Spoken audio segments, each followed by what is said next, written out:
salamat sa ating Diyos na dakila, buhay. Hallelujah.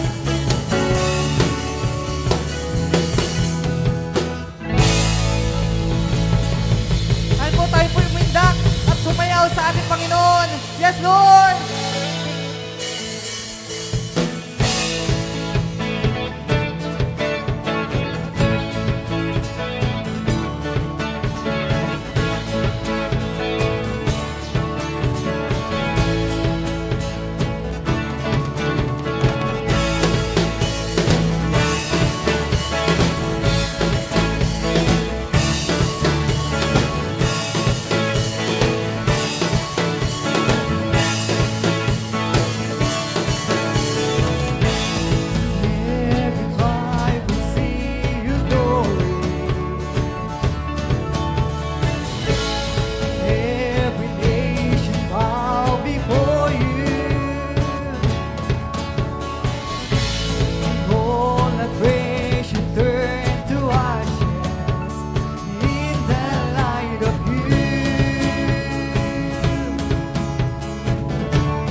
to Jesus.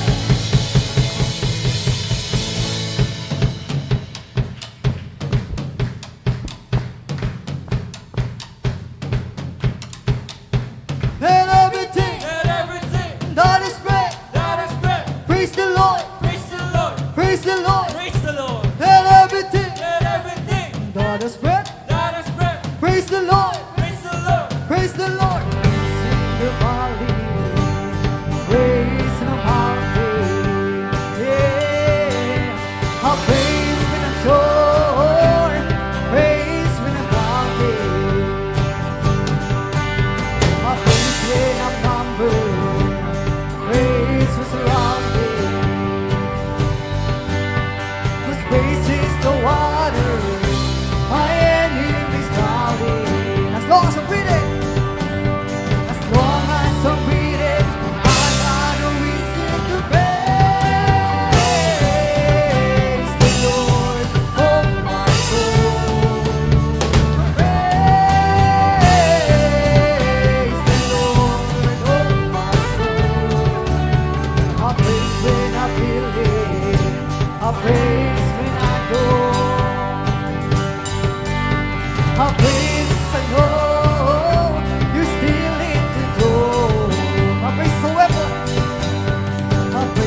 patuloy na sumamba sa ating nag-iisang Diyos. Hallelujah.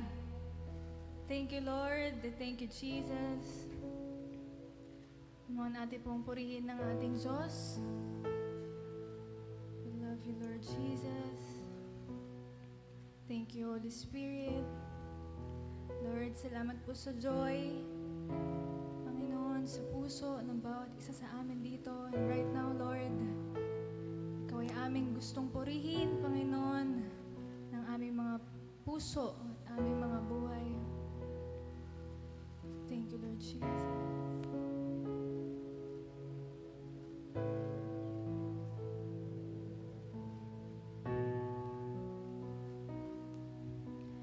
You are forever in my life.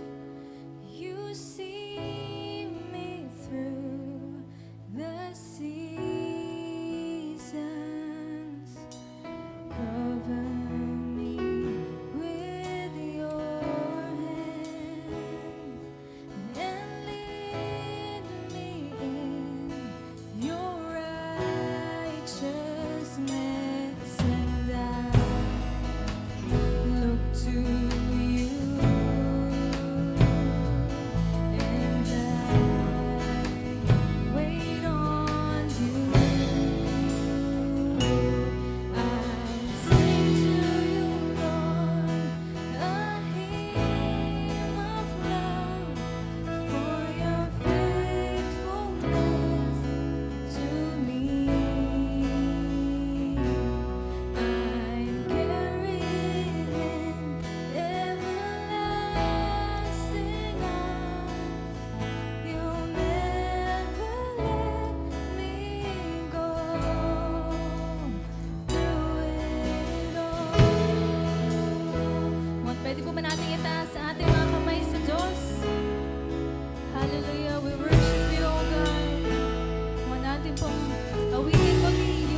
Dakilang Diyos, banal at mapagpala, maraming salamat po sa oras po na ito. Sa bagong taon, Panginoon, unang linggo po ng bagong taon, Panginoon, na kami po ay muli niyo pong pinagsama-sama upang patuloy, Lord, na ikaw po ay dakilain, pasalamatan at sambahin sa Espiritu at sa katotohanan. Maraming salamat po, Panginoon, sapagkat alam namin, kami po ay patuloy pong nagtatagumpay, patuloy kami na nasusustain. It is only because of your grace alone, Panginoon. Kaya naman, Lord, labis po kami nagpapasalamat sa iyo sa araw na ito sapagkat nakahakbang kami at nakatawid kami sa taon 2025. At muli, Lord, haharapin po namin ang taong 2026 po ng punong-puno po ng pag-asa, punong-puno po ng pasasalamat sapagkat alam namin, Panginoon, na ikaw po'y kasama namin at di mo kami iiwan magpakailanman, Panginoon. Salamat, Ama, sa iyo namin po itinitiwala ang amin pong ang pag-uusapan sa araw na ito, ang tema po namin, Lord, sa araw po na ito, sa buwan pong ito, ikaw po ang siyang magturo sa amin, banal na Espiritu, nang sa gayon, patuloy po naming maunawaan ang iyong salita at magdala ito sa amin upang kami po ay patuloy pong makapamuhay ng maayos, matagumpay at nagagawa ang pinapagawa niyo po sa amin habang kami po ay naglalakbay sa buhay po na ito, Panginoon. Salamat, Ama, sa iyo namin lahat ito tinitiwala. Purihin ka po at sambahin ka sa Espiritu at sa katotohanan. Sa iyo lamang po ang lahat ng papuri, parangal at pasasalamat sa pangalan ni Jesus. Amen and amen. Praise the Lord. Isang mapagpalang umaga po sa bawat isa. Batiin po natin ang katabi natin ng mapagpalang umaga po. Ayan. So, tingnan mo, buo ba ang mga daliri niyan?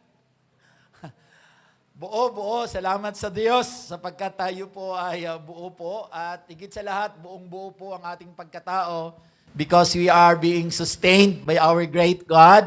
At tayo po ay nandito ngayon upang patuloy po na magpasalamat, magpuri po at patuloy pong mag-aral ang salita ng Diyos. Nang sa gayon po, patuloy po habang hinahayaan po ng Diyos or pinapahintulutan po ng Diyos na tayo po ay manatili dito sa lupa, lagi po tayong pinaghahanda po niya. Ano po? At sa araw po na ito, unang linggo po muli ng bagong taon, January po 2026, katulad po ng ating pong napag-usapan po, tayo po ay mag-uusap po patungkol po sa stewardship. For the entire year po, pag-uusapan po natin patungkol po sa kung paano tayo magiging isang matapat at mabuti pong katiwala. Because ang tema po natin for the entire year po, yung pinag-usapan natin ng anniversary, stewarding life, living as God's manager. Ano po? So sapagkat doon po iikot po ang ating pong mga pag-aaral, ang sa gayon po, mapagkatiwalaan tayo ng Diyos. Katulad po nabanggit ko po noong nakaraan, baka po yung pong mga matagal na po nating hinihingi sa Panginoon, yung mga long-standing prayer natin, ay nandyan na siya. Hindi lamang po siya ma-activate because marahil hindi pa ho tayo dapat pagkatiwalaan. Kung titingnan po natin yung isa pong konkretong example po, sa isang magulang po, na very common po sa atin, kung ikaw po ay magulang po na nagmamahal sa iyong anak, halimbawa 7 years old na anak mo, syempre hindi mo siya pwedeng pagkatiwalaan ng 2 million, ng 3 million.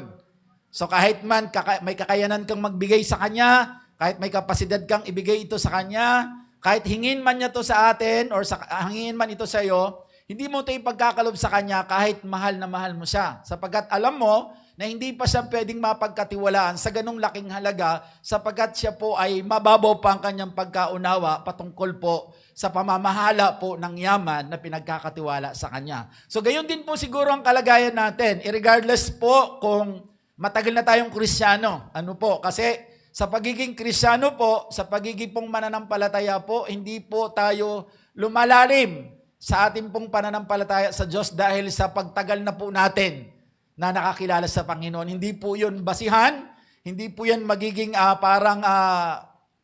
magiging requirement or magiging pagbabasihan po natin or barometer po dahil ako po'y matagal ng Kristiyano, 15 years na po ako, pwedeng masabi po na mataas na ang antas na aking pananampalataya. Hindi po doon nasusukat. Ano po? Sapagat ang tunay pong pagtaas ng level po ng ating pong pananampalataya ay nakaugnay po doon po sa ating pong malalim po na pagsunod sa inuutos po sa atin ng Diyos. Kaya po, Ang tawag po sa atin, we are doers of the Word of God. Kasi kung tayo po ay lagi lang tagapakinig, kahit po matagal na po tayo, ay marahil po na hindi pa po natin nare-reach yung level of faith na dapat po natin ma-reach para po yung hinihingi po natin sa Diyos ay maaari pong may pagkatiwala na po sa atin. Kaya po may mga pagkakataon po, dala po ng pagmamahal sa atin ng Diyos at dala po ng pagnanais po niyang mapagpala tayo. May mga pagkakataon, sa nagdaang taon po, tayo po ay pinapahintulutan pong makaranas ng medyo mabibigat po na pagsubok sa buhay. Meron ako napakinggan po na patotoo habang hinihintay po ko sina Pastora Gracia po dahil nagpa-check up po kay Gracieli. Meron ako naka-tune in po ako sa 702 at meron pong isang patotoo po doon na isa dati po siyang bakla, dati po siyang mayroon siyang identity crisis po for several years po at pagpasok mo niya sa isang simbahan po, ang pangalan niya ay Alexandria. Ayan, Alexandria ang pangalan po niya. At dala po ng pagmamahal po ng simbahan. Siyempre, ang simbahan po, hindi po tayo dapat nagja-judge. So, wini-welcome po siya kahit po siya po ay naka-cross-dressing. So, ang suot po talaga niya ay pambabae, bagaman siya po ay lalaki po. So, sa unang linggo daw, ganun ang suot ng batang ito, tapos the next Sunday po, medyo nakamaong na, pero nakapangbabae pa rin bag. Tapos the third Sunday po, medyo nag-iiba na po, nag-iiba na yung pagsuot ng batang nito. Until such time po na ang batang ito ay kinakausap na po nila, parang kinakausap na nila patungkol po dun sa mga bagay na dapat niyang maunawaan. But because dala po ng kanyang kalagayan at mabigat po yung kanyang pinagdadaanan kasi kailangan po niya ng deliverance. Kasi nandun po siya sa estado na kung saan siya po ay being confused kung ano ang kanyang pagkakakilanlan dahil hindi pa niya natatagpuan si Kristo na ang tunay po na identity po ng mga tao. Ano po? But because of that, dahil sa pagmamahal ng Diyos at dahil nakapasok na po siya sa simbahan at marami na po ang nagka-interest na siya po ay ipanalangin, bagaman wala pong nag-invite sa kanya ng literal na dire-diretso po, meron na pong nagka-interest. Ganun po kasi ang simbahan eh. Pag nakita natin nakapasok sa loob ng simbahan, nagkakaroon tayo ng interest sa kanya sapagkat gusto natin makarating po siya doon sa estado na kung saan maging tulad po natin na meron na pong somehow, meron ng pagkilala po na malalim sa ating Panginoon. But because of the situations na mayroon po siya, ang nangyari po sa batang ito ay pinayagan po ng Diyos na siya po ay magkaroon ng matinding karamdaman.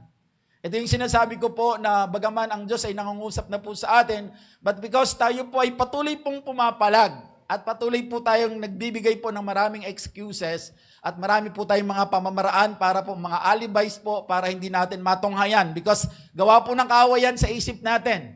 Nagbabattle po ang isip natin. Nagpahintulot ang Diyos out of His love doon sa taong ito, nakaranas po ang taong ito ng matinding karamdaman na halos parang mamatay na po siya dahil inatake po siya ng severe po na kanyang karamdaman yung pong asthma. Yung asthma po niya, ano po? So yung hikaw po. Kaya because of that po, nakaranas po siya na hospital po siya for several days. Pero nung siya po ay nasa hospital, naranasan po niya yung pagkalinga ng Panginoon. And to cut the long story short, natapos po ang kanyang hospitalization po, bumalik po siya sa simbahan, at doon po siya nagkaroon ng deliverance. Ipinanalangin po siya, kahit nang lalambot daw po siya, pumayag po siyang pumunta ng church at pinanalangin po siya for deliverance. At sa biyaya po ng Panginoon, ang taong ito po ay nakakilala po sa Panginoon, na-encounter po niya. And suddenly po, kahit wala pong nagsabi sa kanya, kasi long hair po siya, the next Sunday po, pagbalik niya, poging-pogi na po siya at nakasuot na po siya pang lalaki. So, ang nagawa lamang po ng kanila pong pinakapastora po nila ay yakapin lang po ang taong ito at sabihin, mahal na mahal ka talaga ng Panginoon. So, ang ibig sabihin po nito, may mga pagkakataon sa buhay natin na gusto na talaga ibigay sa atin ng Diyos. Kaya nga lang, katulad po nung 7 years old, hindi pa tayo capable or hindi pa natin kayang i-manage yung bagay na hinihingi po natin. And because of that, nagtataka tayo bakit ang tagal ko nang pinapanalangin, hindi pa rin nakakarating sa atin. So kaya po sa pagkakataong ito, to align to us para po maranasan po natin ang mapagpalang ginagawa ng Diyos sa atin, kailangan matutunan natin kung paano tayo magiging katiwala, mabuting katiwala at matapat na katiwala ng lahat ng bagay na ang Diyos po ay pinapahintulot po sa atin o binibigay po sa atin. Naalala po natin sa anniversary po natin, sinabi po natin that we are the manager and God is the owner. Ano po? Kaya po ang tema po natin sa buwan po ng January, it all belongs to God. So lahat po ng bagay po ay pag-aari po ng Diyos, katulad po ng sinabi po sa 24, mga awit po, Kabanata 1, ang buong daigdig at ang lahat ng naroon, ang may-ari si Yahweh na ating Panginoon. So doon tayo mag-i-start. Why? So kaya pong title ko po ngayon ay pag-uusapan natin, what is biblical stewardship? Bilang pasimula. As foundation po ng ating pong pag-aaral, ano po, para po matulungan po tayo na maunawaan po natin in detail ano bang ibig sabihin po ng biblical stewardship. Ano po, anong kahulugan, anong sinasabi ng katiwala pag ito po ay tinitingnan po natin sa Biblia. Sapagkat yun po yung magbibigay sa atin ng tamang kahulugan at tamang pamamaraan para po makuha po natin kung ano po ang nais ng Diyos na ipagawa niya po sa atin habang tayo po ay nandito po sa lupa. Now, to start po, sabi po rito, yung biblical doctrine about stewardship defines a man's relationship to God. So, ang ibig sabihin po, kung pag-uusapan natin ng doktrina, which is biblical po, about stewardship, dinidefine po nito ang relasyon ng tao tsaka ng Diyos. Ano ba ang relasyon ng tao tsaka Diyos? So, ang relasyon po ng tao at Diyos ito, it identifies God as the owner and man as the manager. So, doon tayo mag-i-start. Kailangan sa pasimula po ng taon na to, maintindihan po natin na ang ating pong katayuan po bilang mga Kristiyano, tayo po ay katiwala, we are the manager and God is the owner. Yun po ang relasyon po natin sa Diyos at tayo, aside from being children of God. So kasi ang mga anak po ay pinagkakatiwalaan din po ng mga responsibilities. At primary responsibility natin, ang Diyos ang may-ari, tayo ang manager. Kasi manager is a responsibility.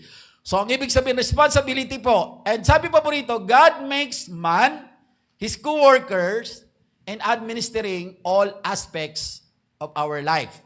So makikita po natin na dahil ang Diyos ay may-ari at tayo po ay manager po, therefore, ginawa tayo ng Diyos na kamanggagawa po niya.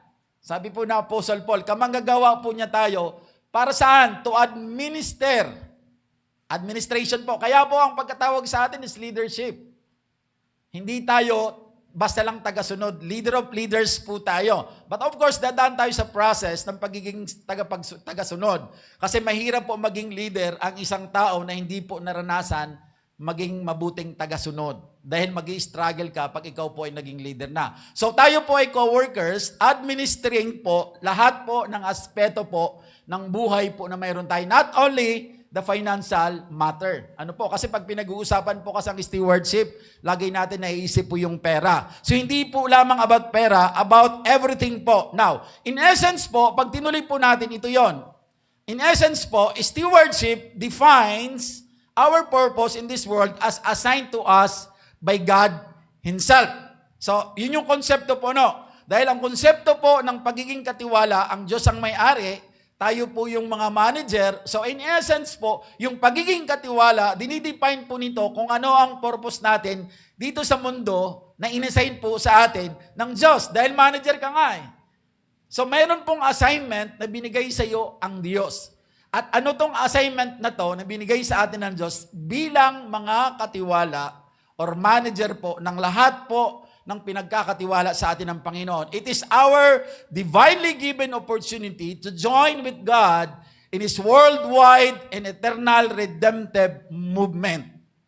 So ito yung tinatawag natin the Great Commission. Kaya mapapansin po ninyo, yung December 28, the last Sunday of the month, ay pinag-usapan po natin because kung mayroon man po pinakamagandang simula na dapat po natin gawin sa bawat taon na pagpasok nito bilang pasasalamat sa Diyos dahil pinagtagumpay niya tayo sa nagdaang taon, ang pinakamabuti at maayos na pasimula ay ang unahin po natin na paglingkuran po ang Diyos. Kaya pinag-usapan natin that time na hindi lamang about self-improvement, not only about New Year's resolution, but it's all about embracing the Great Commission that God has given unto us. So, ibig sabihin po, God as the manager, And God as the owner, and we are the manager, ang assignment natin ngayon ay maging bahagi po tayo doon po sa Great Commission na ibinigay po sa atin ng ating Panginoon. Siya ang bahala magbago ng tao, tayo naman po ang magpahayag ng kaligtasan patungkol sa kay Kristo. Nakita po ninyo, kaya po, pag inunawa mo po ito, hindi tayo mag-struggle na halimbawa mayroon tayong dinadala sa Panginoon, ang tagal-tagal na natin pinapanalangin na minsan parang nauubusan na tayo ng pasensya kasi sa likod po ng pananalangin po natin, baliktad po yung ginagawa niya.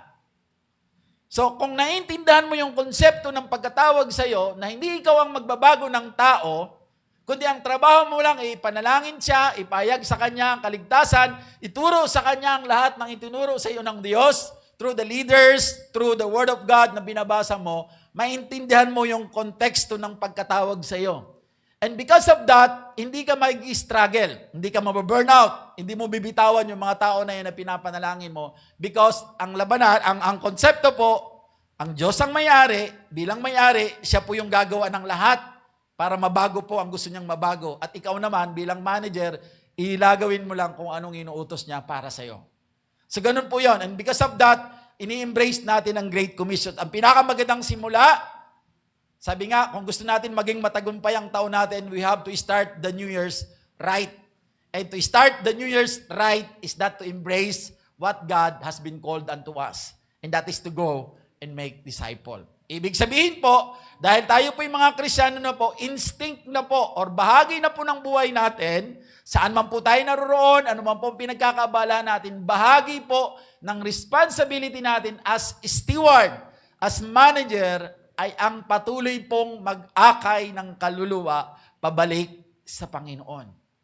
So wag natin kakalimutan yan, sapagkat kapag nakalimutan po natin yan, magtatagal lalo ang proseso ng pag-level up ng ating pananampalataya because the only way to grow our relationship with God is doing what? Kung ano ang pinapagawa sa atin ng Diyos. Kung ano yung heartbeat ng Diyos. Doon tayo mag-grow. Hindi tayo mag-grow sa pamamagitan lamang po ng pag-attend. Doon nakakatulong siya. Pero mabagal po ang paglago natin kapag hindi natin nagagampanan ang pagkatawag talaga sa atin. And that is to embrace God's mission on earth.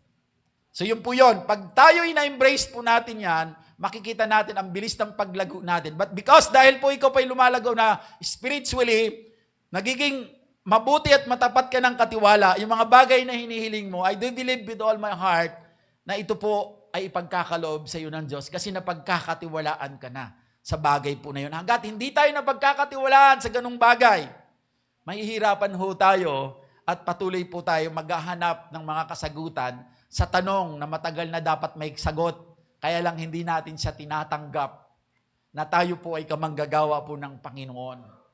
And most especially, doon po sa Great Commission. Kaya sabi rito, stewardship is not God taking something from us.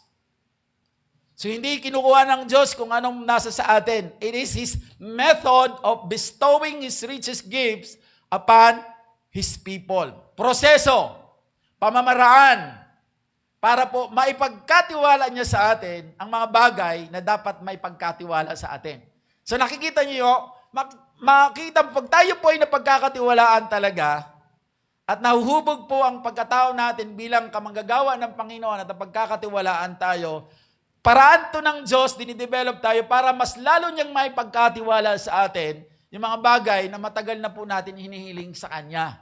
So katulad po ng illustration natin, yung bata, 7 years old, hindi siya pwedeng pagkatiwalaan. Pero the moment na nagkaedad na po siya at nagkaroon na po siya ng tamang pag-iisip, I do believe po na yun po ay pagkakatiwalaan. Ginagawa lang po ng mga magulang para po ma-reserve yun, ang mga magulang mismong pumupunta ng bangko para mag-deposit po under the account ng kanyang anak na 7 years old para pagdating po niya sa tamang edad, mapapakinabangan na po yan. But in spiritual po, magkaiba po ang kalagayan po nun. Kasi dito po sa physical, talagang maghihintay ka ng age eh. Pero dito po sa atin, hindi porket first timer ka or ngayon ka lang nakakilala sa Panginoon, hindi nangangahulugan na maghihintay ka na maraming panahon para lumuga ko. No. Ang paglago po sa ministeryo at pakikipagrelasyon sa Diyos ay nakadepende hindi po sa tagal, kundi kung paano ka sumusunod sa mga salita ng Diyos at paano mo to ipinapamuhay.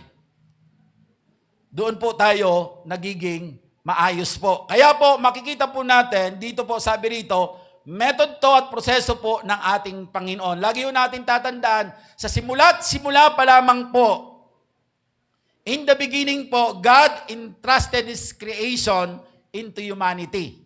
So pinagkatiwala na yun. Kaya po, babasahin po natin ang salita po ng Panginoon dito po sa Genesis po as our reference po para mahimay natin what is biblical stewardship. Kasi sa simula pa lang dito makikita natin that God entrusted to humanity ang lahat po ng kanyang ginawa, not to own it. Remember this, hindi para maging atin, but to manage it faithfully on behalf of God.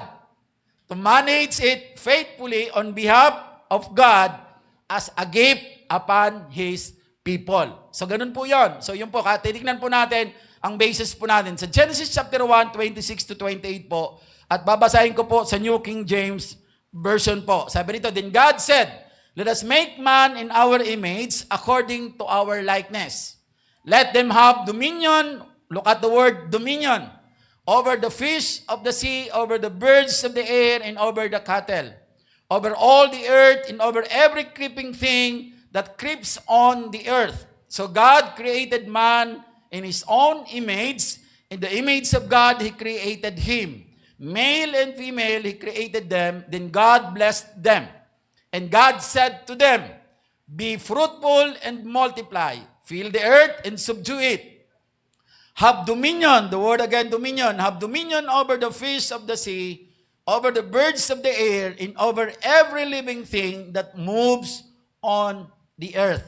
At isa pa po nating reference po dito po sa New Testament po, sa 1 Corinthians chapter 4 verse 2 New King James Version. Moreover, it is required in stewards that one be found faithful. So pagsasamahin po natin ang dalawang reference po na ito para himayin at ma-define po natin ang ibig sabihin po ng biblical stewardship po. So tatlong bagay lang po ang pag-uusapan natin dito. Number 1 po is what is the origin of stewardship? Yung binasa natin kanina. Second po, the responsibility of stewardship na binasa natin sa Corinthians 4:2. And then the last one po, the scope of stewardship. Ano ba ang pinaka-scope? Saan ba ang stewardship? Ano ang kinapapalooban po? Anong mga bagay? Anong konteksto ng pinagkakatiwala po sa atin ng Panginoon? Now, to start with po, simulan po natin sa origin po ng stewardship, doon po sa binasa natin, sa Genesis 1, 26 to 28. Sabi doon, then God said, let us make man in our image, in our likeness, at sabi doon, let them have dominion. So, yun yung instruction po ng ating Panginoon. Ibig sabihin po, we are made in God's image. That's number 1. Pag sinabi po natin we are made in God's image, ibig sabihin po, being made in the image of God, ibig sabihin po, we reflect the character of God. So tatandaan po natin yan. Dahil tayo po nilikha, ayon po sa wangis po ng ating Panginoon, ang ibig sabihin po niyan, tayo po bilang mga Kristiyano, nagre-reflect po tayo ng character ng ating Panginoon. So kailangan maintindihan natin yan. His creativity, His authority, His love, and care. So ganun po, kailangan magkaroon tayo ng foundation. Dahil nilikha ka ng Diyos ayon sa kanyang wangis, ganito ang pagkakakilanlan sa iyo. Ganito ang pagkatao mo. Hindi na pinag-uusapan dito kung saan ka nagmulang pamilya. O gaano kasama ang pinagmulan mong pamilya. Hindi na pinag-uusapan dito. Ang pinag-uusapan dito, since you have surrendered your life to God, and you are now part of the family of God, ikaw po ay nilikha ng Diyos ayon sa kanyang wangis.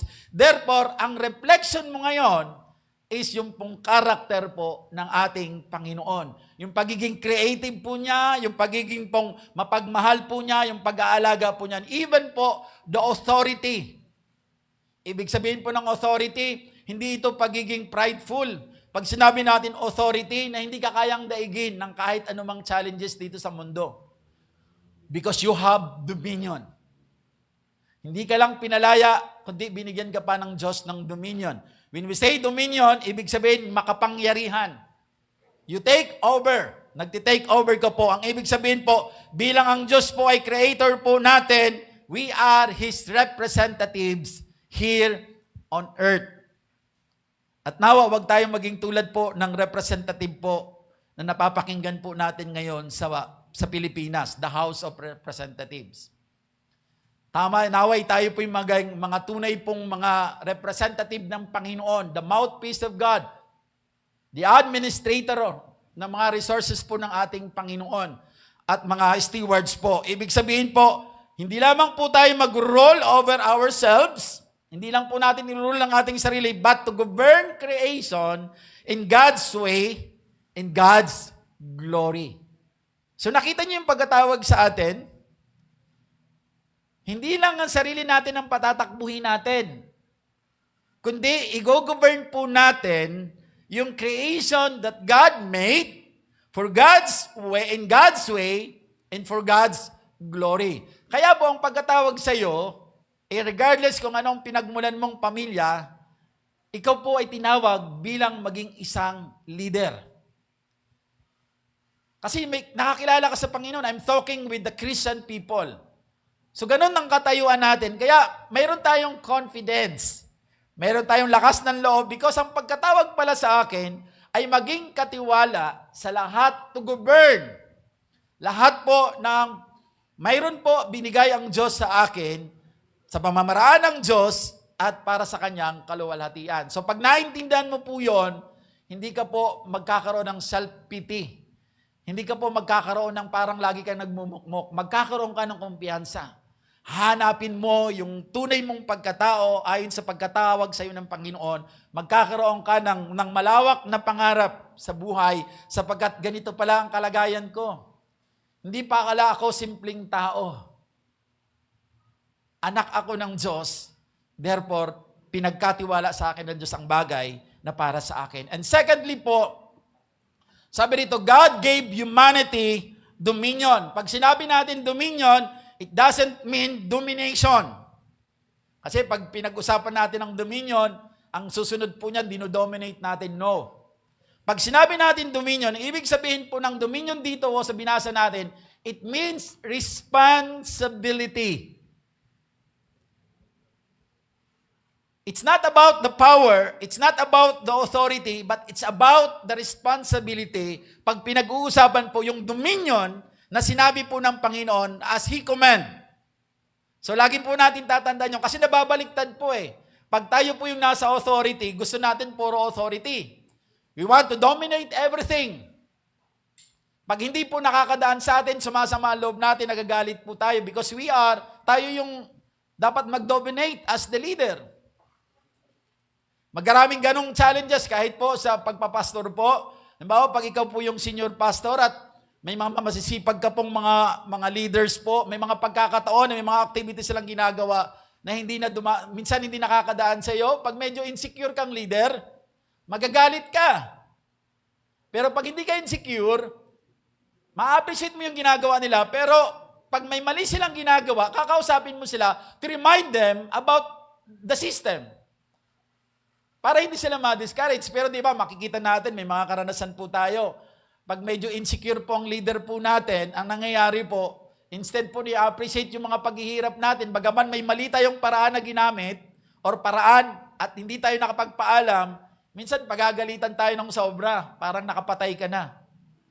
But embracing what God has commanded unto us, at yung position po natin, yung diminution ng pagkatao natin, na bagaman ikaw po yung katiwala doon sa isang ubasan po na yon, hindi ikaw may-ari niyan. At yung mga nasasakupan mo, ganun din po ang sitwasyon nila. Lahat tayo nagkakamali. Kaya lang, pag ang pagkakamali nila, nagkamali sila dahil sa kagustuhan nilang makatulong sa gawain ng Panginoon, magandang problema yon. Ibig sabihin, i-establish mo lang yung order, iayos mo lang yung sistema para sa susunod, huwag nang magkaroon ng problema. Or kung magkaroon man, hindi na katulad nung dati. Ang tawag po doon is responsibility. That's what we call dominion. Yun yung sinasabi po ng salita ng Panginoon. Responsibility to cultivate, to protect, and multiply what God has entrusted to us. Yun yung ibig sabihin ng have them dominion. Maging responsable tayo sa pagpaparami, sa pagpapangalaga, at sigit sa lahat po, yung patuloy po na lumawak po ang nasasakupan po ng ating Panginoon. So ganun din po si Adan tsaka si Eva po, sila po ay nilagay po ng Diyos sa Garden of Eden, not as the owner. They are there as the caretaker. Caretaker po sila. So kaya po, yung ating pong time, yung ating pong pangangatawan, our bodies, our talents, our possessions, all are entrusted to us by God. Wala kang pag-aari na kahit na ano. You have to inculcate that in your mind. Wala kang pag-aari na kahit na ano bilang Kristiyano. Sapagkat ang nagmamay-ari sa atin ang Diyos. Kung mayroon man tayong resources na pinoposes ngayon, tayo po ay katiwala lamang.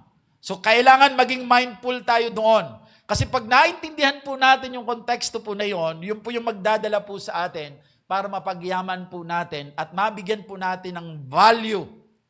Not only the possession that we have, even po ourself itself. Mabibigyan po natin siya ng accurate na view and makikita din po natin yung correct value ng kung ano mayroon tayo. Kasi tama po yung ating pong konsepto. Kasi nagkakaproblema po ang tao dahil mali po ang doktrina niya. So pag natatama na po ang doktrina mo, natatama na po ang konsepto mo sa buhay, patungkol po sa Bible, nagiging tama na po ang takbuhin mo sa buhay. Tumatama ang isip mo, umaayos ng pamumuhay mo, may nag-govern na sa'yo. Kaya pag may nagagawa kang mali, nagkakambyo ka, ay teka lang, mali itong ginagawa ko. Pag masyado mo nang inaari lahat, teka lang, mali pala, katiwala lang pala ako. So nagkakaroon ka kasi nandoon na inculcate yan sa isip mo. So number 3 po is that stewardship begins with recognizing God's ownership. Ito yung pinag-usapan po natin nung anniversary. Nagsisimula po ang pagiging katiwala by knowing or recognizing that God is the owner. Lahat yun, doon yung nag-i-start. So we don't truly become, sabi rito, faithful stewards until we realize I own nothing, God owns everything. Katulad ng sinabi po ng Psalms 24 verse 1. So doon po mag-i-start. So this is the very foundation po. Kaya ito yung origin po ng stewardship. Para po sa pagpapalalim po natin, malinaw po because sometimes yung basic po, pag nakalimutan po natin, hindi ito nakakatulong sa atin pag nakalimutan natin para matawid natin yung mas complicated po na pinag-uusapan patungkol po sa stewardship. So matatabunan po yung mga natutunan po natin. Kaya po importante po, makuha po natin on the very foundation po. And another thing po, when we understand po that God is the owner and we are just the steward, our priorities change. Nagbabago po yung priority natin. At tayo po ay nagiging tool. Sabi nito, yung kayamanan, yung pera meron tayo becomes a tool, not as a master. And our works, yung mga trabaho natin, becomes worship.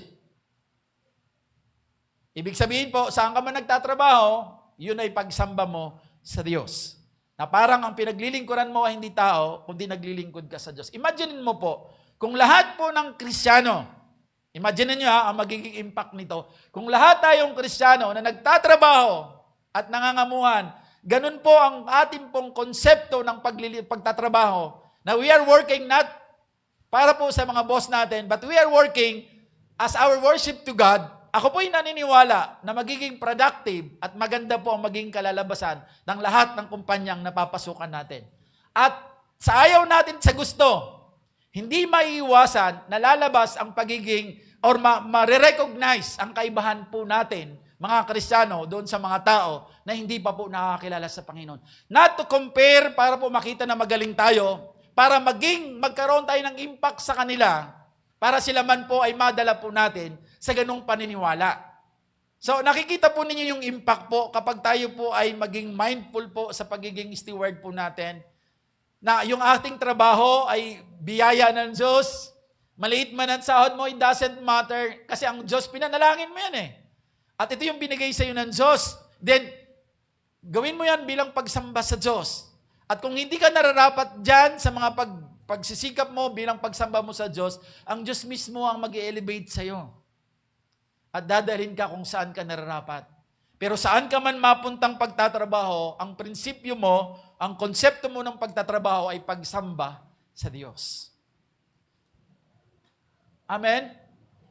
Lahat yon pagsamba sa Diyos. Kaya po, ako po'y nananampalataya na hindi ka after with the promotion, hindi ka after na ma-recognize ka ng boss mo, added na lang yon kasi gusto mo ma-recognize ka ng Diyos na pinaglilingkuran mo.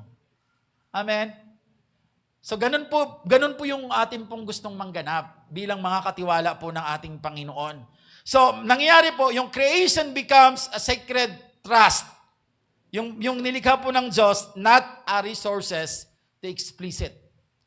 Di ba nakita po ninyo ang mundo natin? Dahil po hindi po naiintindihan po ng marami po, lalo po yung mga tao po na nasa may kapangyarihan po. Dahil hindi po nila naiintindihan ang konsepto po ng pagiging katiwala, ayon po sa biblical context po. Ang nangyayari po, di ba, inaabuso po natin yung mga resources na meron tayo. Nakakalungkot nga isipin, sabi po sa isang Facebook, ang Singapore daw po, wala silang tubig. Ano pa ba yon? Mga lugar. Ang Saudi Arabia, basta may mga ganun silang kalagayan, hindi ko matandaan. Ang Singapore, wala silang tubig. Pero bakit sila nagiging matagumpay? Marami pong mga bansa na walang tulad natin. At sabi po doon sa dulo, but the Philippines, lahat ng sinabi na yon, resources, tubig, lahat ng mayroon ng Pilipinas. Pero bakit mahirap ang Pilipinas? Bakit mayaman ang Singapore? The only reason is that because of corruption. Saan ba umuugat ang corruption? Dahil hindi natin alam ang konteksto ng pagkatao natin, biblically. Akala natin dahil makapangyarihan tayo, kaya na natin gawin lahat ng gusto natin. Pero at the end of the day, babalik din po sa atin yon. Kaya po ganun po ang kalagayan natin. Pero dahil pag naiintindihan po natin ang salita niyan, that's why, yan po yung pagkakatawag sa atin. Kaya po, pag mapapansin po ninyo, ang concentration po ng generation transformation or para makatulong ka po sa pagtatransform po ng mundong ginagalawan mo, specifically dito sa Pilipinas, tulungan mo or makisa ka na i-develop tong mga kabataan according to the context of the Bible para mag-behave sila according to the biblical context para po pagdating ng panahon, sila po ang magiging mga katiwala po ng Pilipinas na ginagalawan po natin. Nakuha niyo po? Kaya po yun yung sigaw po ng G12 system. Gusto natin mag-concentrate sa mga kabataan sapagkat sila yung madaling akayin, sila yung madaling turuan, sila yung mga kaya pa natin somehow dahil mayroon na tayong karanasan, nakukuha natin sila. And aside from that sila yung next generation. Kaya po, ang isang simbahan, trabaho po natin because where the church goes, the nation goes. Kung saan patutungo po ang simbahan, yung full gospel, yung totoong nagmamahal sa Diyos, naglilingkod sa Diyos, kung saan patutungo to, doon din patutungo ang bayang kinabibilangan po natin. Bakit po? Kasi nagiging mindful po tayo na tayo po yung katiwala po ng Diyos na i-develop tong mga batang to para po mapalitan po natin yung mga generation po na minsan po, dahil hindi po napangalagaan, nagiging mga sugapa. Kaya po, ang lagi pong sinasabi po sa amin sa mga seminars namin, kung meron man ganitong nagaganap sa paligid natin, kasi tayong simbahan ay nagpabaya at nagkulang na abutin at turuan itong mga kabataan dati na naglakihan na at ang na-observe po nila kung ano ang ginagawa ng mundo. Kaya po, sabi niya, habang may panahon pa, pagbigyan natin ng panahon ng mga kabataan na ituro sa kanila ang tamang paraan ng pagyakap ng responsibility nang sa gayon magkaroon ng pag-asa ang bayan nating ginagalawan. So ganun po yon. Kaya po, tayo po nagsisimula ang stewardship by recognizing that God is the owner and we are not, and we are just the manager para po hindi natin masyadong ini-exploit.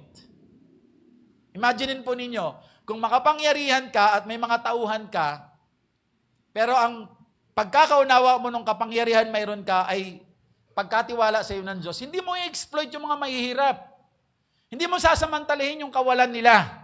Yung hindi sila makatanggi, kasi nasa iyo ang resources nila. Pag hindi mo sila binigyan, parang maghihirap sila. So, kung naiintindihan mo yung konteksto, kaya dangerous na kung nananalangin ka ngayon na payamanin ka ng Diyos, hindi yan ipagkakalob sa iyo ng Diyos. Kung ang konteksto pa sa iyo ng stewardship is about ikaw ang may-ari, mahirap yun because that's very dangerous. Kapapahamak mo yon at magiging kapahamakan ng iba. Kaya po, pinag-uusapan natin to para sa makita po natin sa dulo po ng taong ito, mapakatunayan po natin na matagal ko na pala dapat nakamit ito. But because hindi ko naintindihan ang hinihingi ko sa Diyos, kailangan maintindihan ko muna, and that's the time nung maintindihan mo, pinagkatiwala sa iyo ng Diyos. That's number 1, the origin. Second po, pasok tayo, the responsibility of stewardship, doon po sa Corinthians 4:2. Nasabi po doon, ang lahat po ng katiwala ay kailangan pong, matapat. Kailangan pong maging faithful. Sabi doon, it is required in stewards that one be found faithful. Kailangan pong maging matapat po. Number 1 po, ang standard po ng responsibility ng stewardship is all about faithfulness. Faithfulness is the standard. Kaya susubukin tayo ng Diyos yung magiging matapat po natin. Ang ibig sabihin po nito, ang Diyos po, tandaan po natin to, ang Panginoon po ay hindi po humingi sa atin or hindi po niya pangarap sa atin na maging matagumpay tayo. What He desired for us as His people is to become faithful. Not to become successful, but to become faithful. Kasi pag binaliktad mo po yun, kung successful lang ang intention sa'yo, pwede kang magtagumpay. Pero hindi yan makakatulong sa'yo. Pero kung ang inuna mo, ang konsepto mo ay maging matapat ka, ibig sabihin, kasunod noon, siguradong magiging matagumpay ka. Kasi sabi ng Bible, kung mapagkakatiwalaan ka sa maliit, sabi sa Luke, pagkakatiwalaan ka rin sa malaki. So, in a way, matagumpay ka. Kaya lang, kailangan lang mindsetting. Hindi success ang intention ng Diyos sa atin. Ang intention ng Diyos na i-develop natin ay maging matapat tayo sa Kanya. Kahit sa maliit na bagay para mapagkatiwalaan tayo sa mas malaking bagay.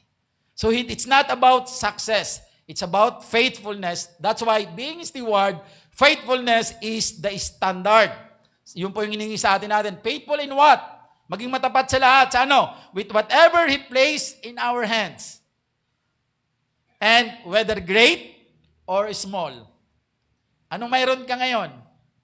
Anong ministry mayroon ka? Anong kabuhayan mayroon ka? Anong negosyo mayroon ka? Anong trabaho? Anong karunungan, kaalaman, talento mayroon ka? Yung nilagay sa iyo ng Diyos, gusto ng Diyos, maging matapat ka dyan. Maging matapat. Maliit man or malaki. Sapagkat yun po yung tinuturo sa atin ng Lord dito sa ating theme verse sa Matthew 25. Ano ang reward na gusto natin makita niyan? Well done, my good and faithful servant. Di ba? Well done. So, makikita po natin yung word na well done, nandyan yan. Yung word na well done po, ang ginamit po is hindi po wealthy servant.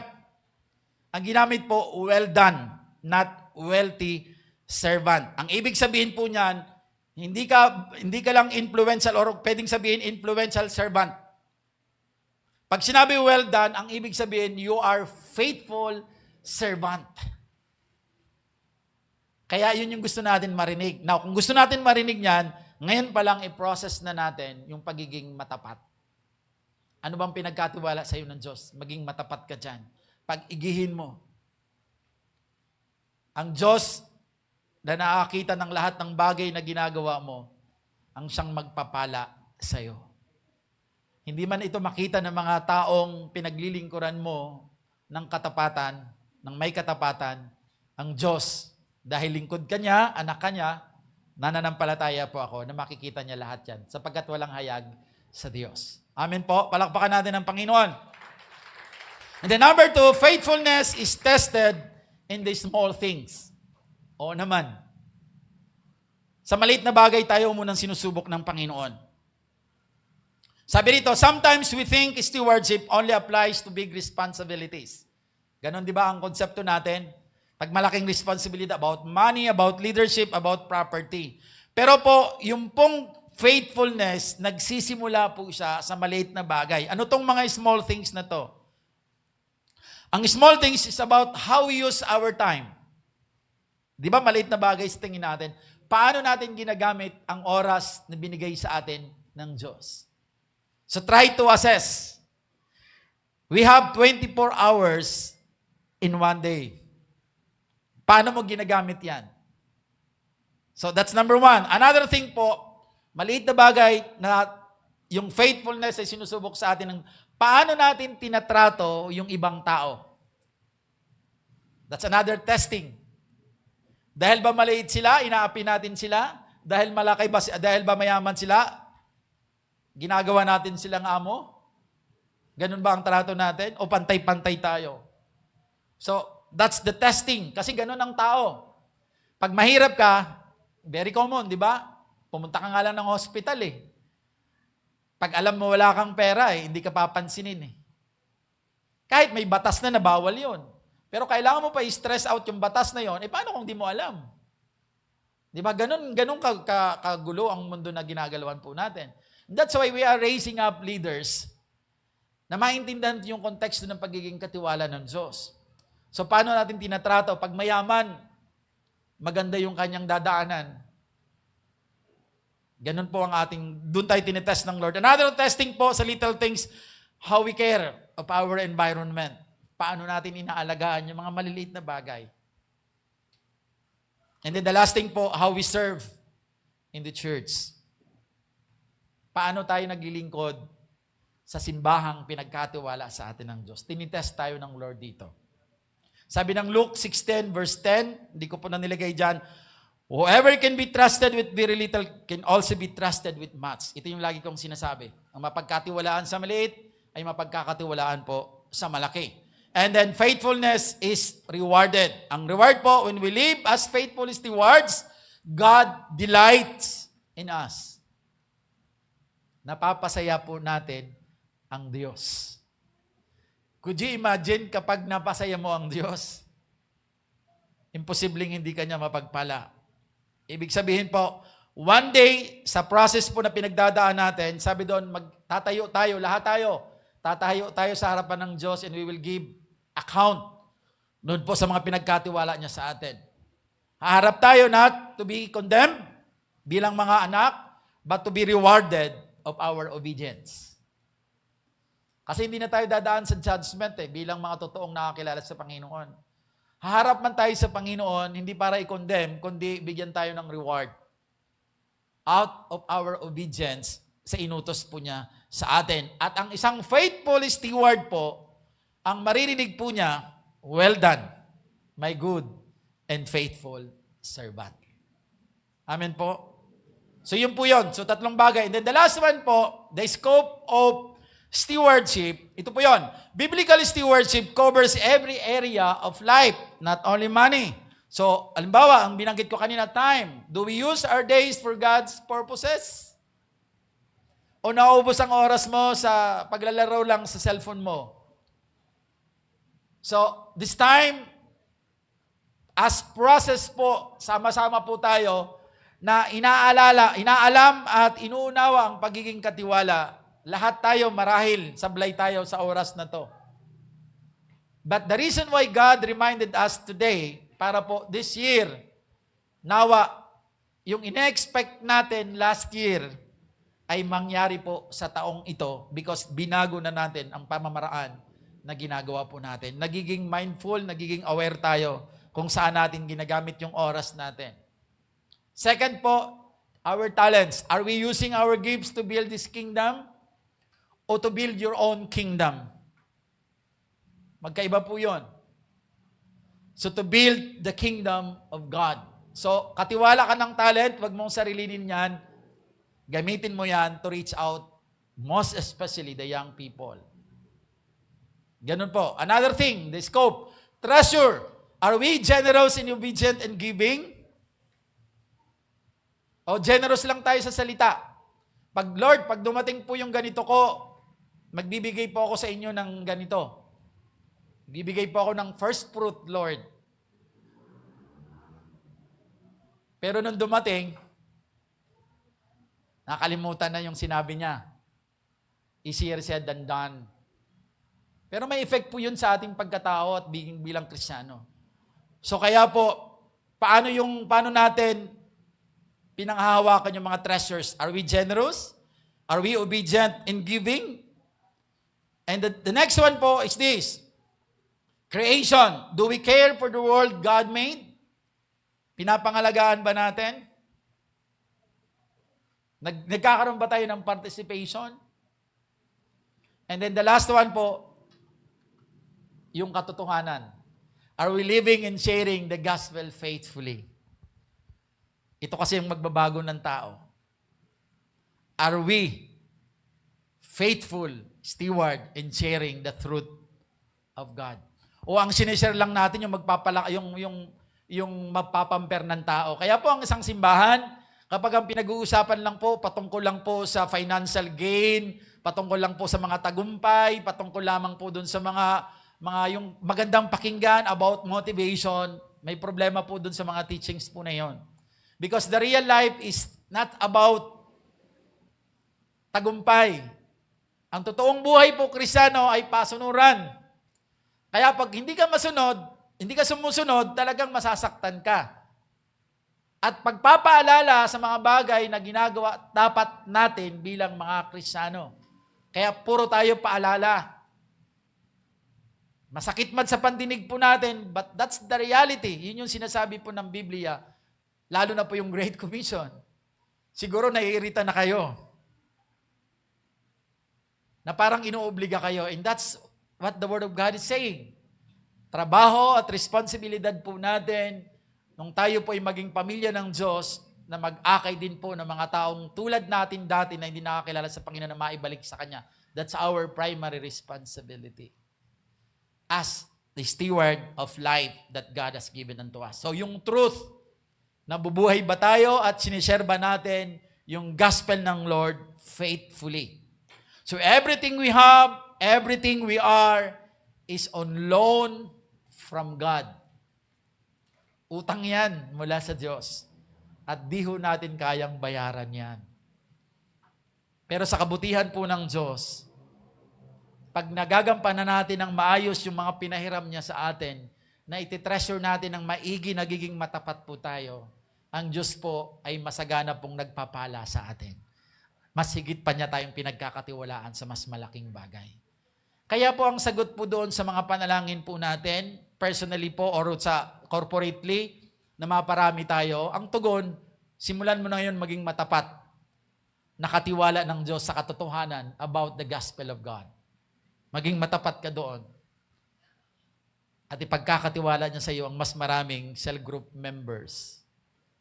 Kasi kung 3 lang yun ngayon mo, hindi mo naman napapalago ng maayos. Paulit-ulit lang din yung Bible study na ginagawa natin. Same people pa rin nakakausap natin. Hindi tayo nadadagdagan, hindi tayo nag-i-improve. Ba't ka kailangan pagpalain ng Diyos? Para saan? So kailangan dumami. That's why meron tayong assessment na ginagawa. Ang mabuting katiwala nagpapalago, hindi po nagmi-maintain ng gawain lang.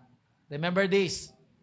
Akala kasi natin, sa tingin natin, basta sa loob ng 1 taon, meron tayong Bible study na ginagampanan. Pero pag in-assess mo, same people pa rin yung mga kausap mo for the rest of the year na ginagawa mo.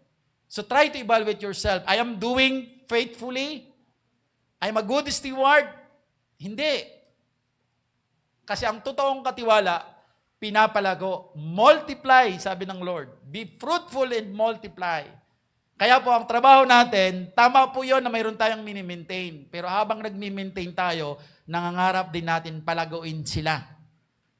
Hindi ko naman sinabi na palitan natin yung mga tao. Ang ibig sabihin, nagdadagdag ka ng mga tao na tinitiwala mo sa Diyos. Kasi yung iba ay lumago na. Katulad mo na rin, humahayo. Hindi. For several years, sira pa rin ang tinuturuan natin. Ganun pa rin ang pinag-uusapan natin paulit-ulit. So, Pag inassess natin by heart, nalulugod ba ang Diyos? I don't think so. Kasi kung paulit-ulit naman, kaya ang simbahan natin, ganun lang talaga tayo lagi.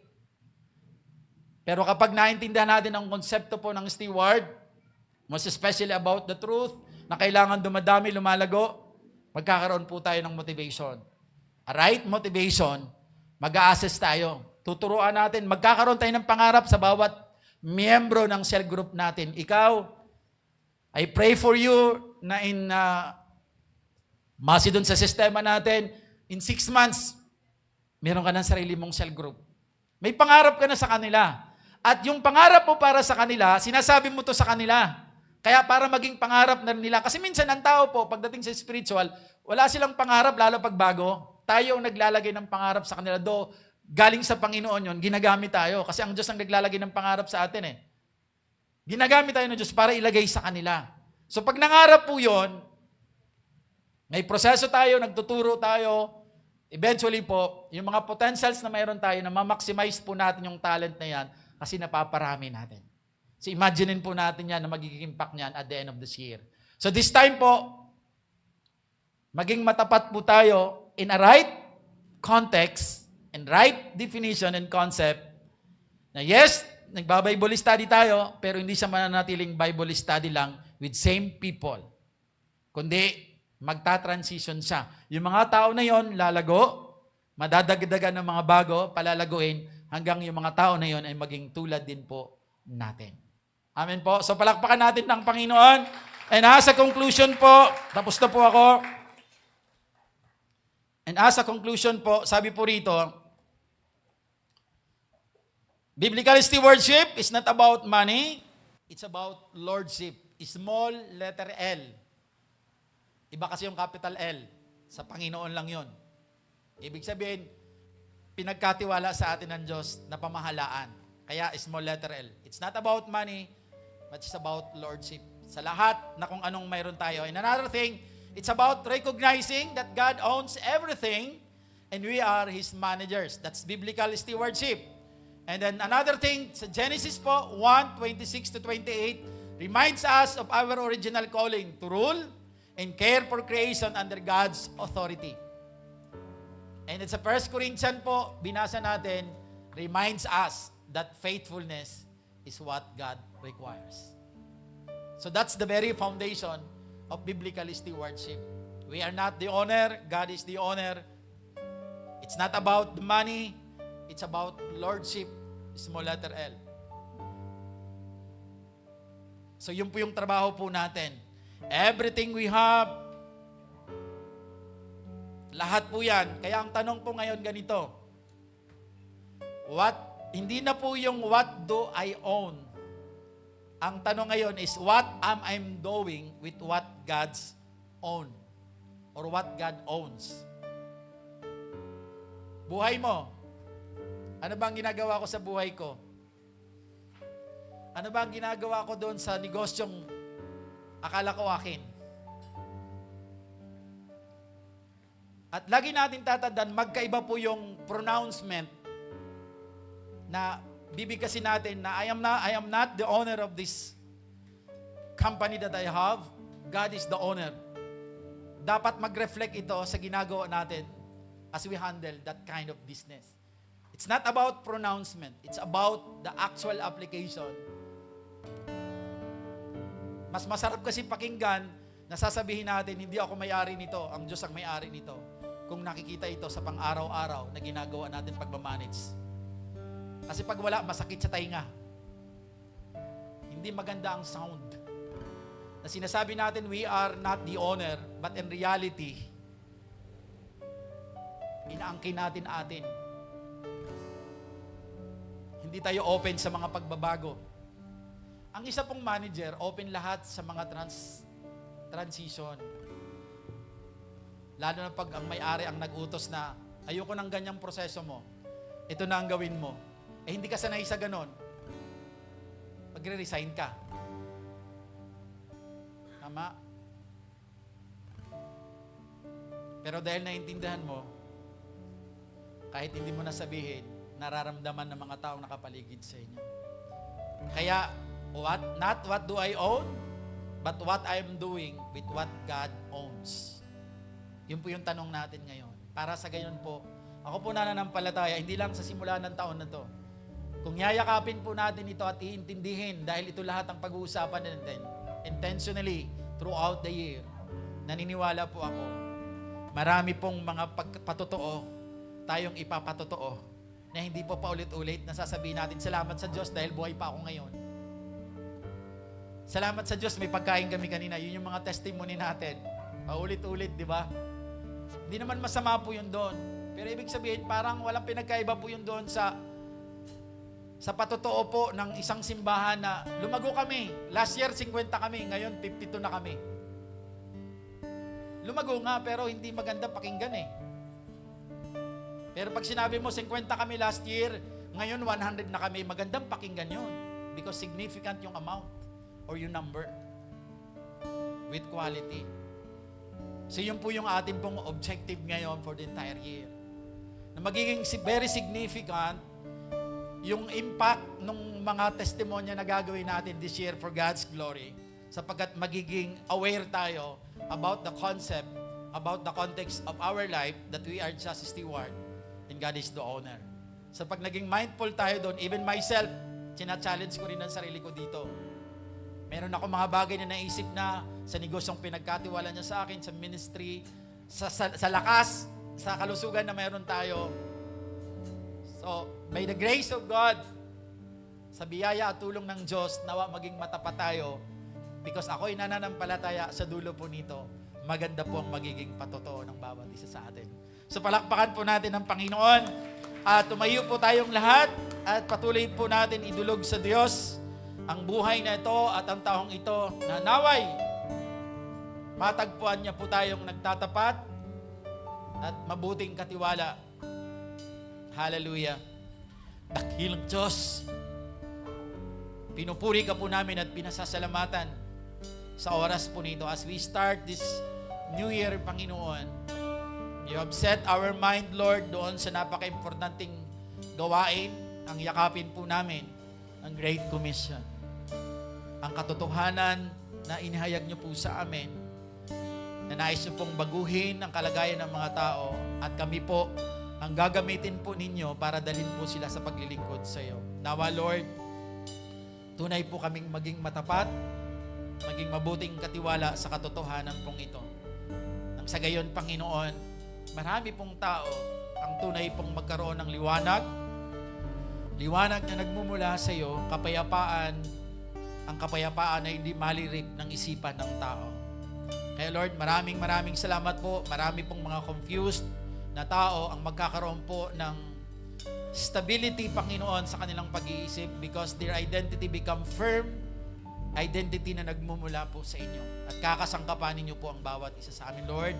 Sa iyo namin lahat ito tinitiwala. Gawin mo kaming masinop. Gawin mo kaming maingat. At tunay, Lord, katulad ng panalangin ni King David, Lord, sa Psalms, that to teach us to number our days. Nang sa gayon, Panginoon, huwag kami magkamali o magkasala, Lord, na magdadala sa amin sa kapahamakan. Maraming salamat po, Ama. Sa iyo namin lahat ito tinitiwala at patuloy, Lord, na kami po ay magtatagumpay ayon po sa patnubay na gagawin niyo po sa amin. Maraming salamat po, Ama. Sa iyo po ang lahat ng papuri, sa iyo ang lahat ng kalawalhatian, karangalan magpakailanman, sa pangalan ni Jesus. Ang lahat po ay magsabi po ng Amen and Amen. Ako po.